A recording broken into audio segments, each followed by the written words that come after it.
Assalamualaikum warahmatullahi wabarakatuh.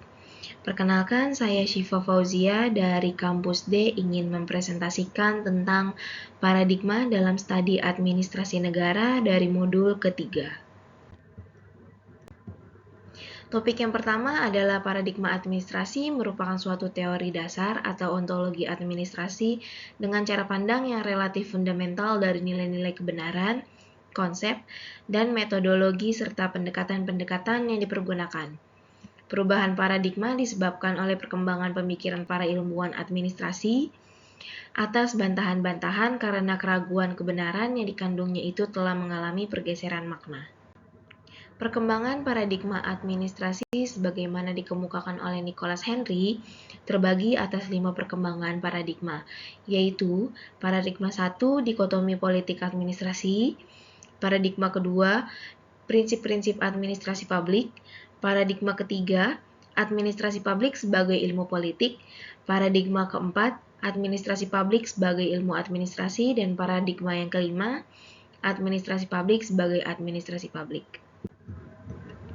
Paradigma pertama, dikotomi politik administrasi. Dikotomi politik administrasi adalah pemisahan urusan politik dari urusan administrasi dalam fungsi pokok pemerintah, di mana substansi ilmu politik hanya meliputi masalah politik, pemerintahan, dan kebijaksanaan. Sedangkan substansi administrasi pada masalah organisasi, kepegawaian, dan penyusunan anggaran dalam sistem birokrasi pemerintah. Administrasi publik mulai memperoleh legitimasi akademik pada tahun 1920, khususnya setelah terbit karya Leonard D. White. White secara tegas menyatakan bahwa politik seharusnya tidak mencampuri administrasi, dan administrasi publik harus dianggap sebagai studi ilmiah dan bersifat bebas nilai. Sedangkan misi pokok administrasi publik adalah efisiensi dan ekonomis. Paradigma yang kedua, prinsip-prinsip administrasi publik. Dalam perkembangan administrasi, ditandai dengan munculnya tulisan W.F. Willoughby yang berjudul Principle of Public Administration. Pada masa perkembangan ini, diasumsikan ada beberapa prinsip administrasi yang bersifat universal, berarti tidak dibatasi oleh dimensi ruang dan waktu. Prinsip administrasi hanya berlaku pada lingkungannya, dan tidak terlihat bentuk budaya, fungsi, lingkungan, misi, dan institusi.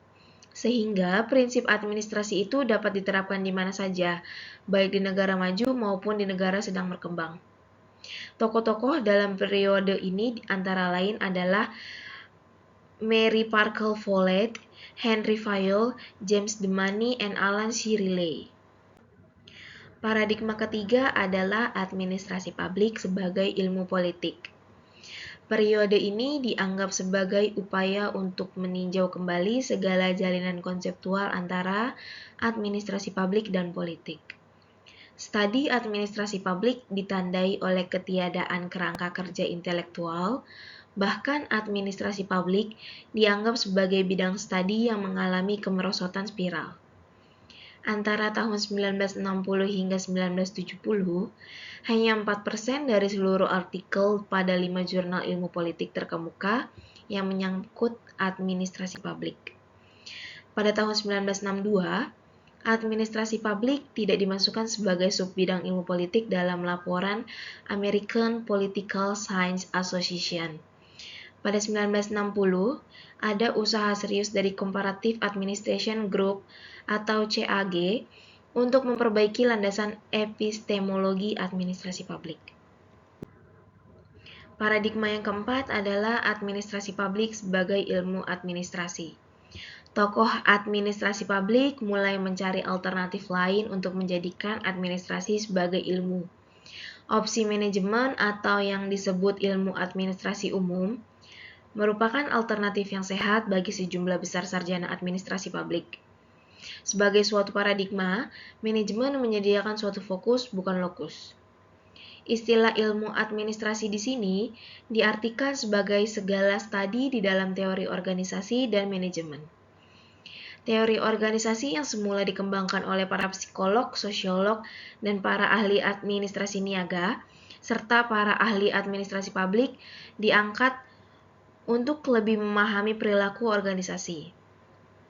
Sementara itu, ilmu manajemen lebih berdasar pada hasil penelitian dari para pakar statistik, analisis sistem, ekonom, dan pakar administrasi publik, dengan tujuan untuk meningkatkan efektivitas program secara lebih tepat dan efisien.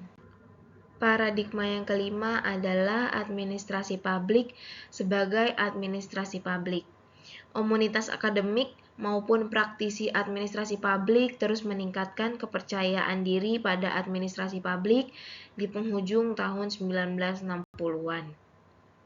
Pada 1970 berlangsung pemisahan administrasi publik dari manajemen maupun ilmu politik. Keanggotaan NASPA terdiri dari sekolah tinggi dan universitas yang mempunyai program major administrasi publik. Pembentukan NASPA tidak hanya menandai perkembangan administrasi publik, melainkan pula menunjukkan kepercayaan diri administrasi publik. Sejak 1970, administrasi publik pun diakui sebagai suatu bidang ilmu. Lokusnya adalah pada masalah publik dan kepentingan publik, sedangkan fokusnya adalah teori organisasi, ilmu manajemen, kebijakan publik, dan politikal ekonomi. Kesimpulan yang bisa diambil dari paradigma administrasi ini adalah memberikan penekanan pada lokus atau tempat administrasi publik harus berada. Sedangkan apabila dihubungkan dengan kuartet teori Bailey, jelas administrasi publik berorientasi pada aspek normatifnya. Alasan adanya paradigma ini lahir karena adanya dikotomi antara politik administrasi.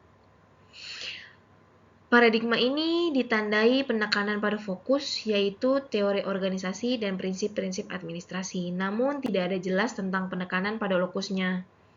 Alasan lahirnya karena administrasi membutuhkan administratif dan praktik selain ada kritik tajam. Paradigma ini ditandai penekanan kembali pada lokus, yaitu birokrasi pemerintah, sedangkan fokusnya tidak jelas. Alasan lahirnya paradigma ini adalah usaha menetapkan kembali hubungan negara konseptual antara administrasi dengan ilmu politik. Sekian dan terima kasih. Wassalamualaikum warahmatullahi wabarakatuh.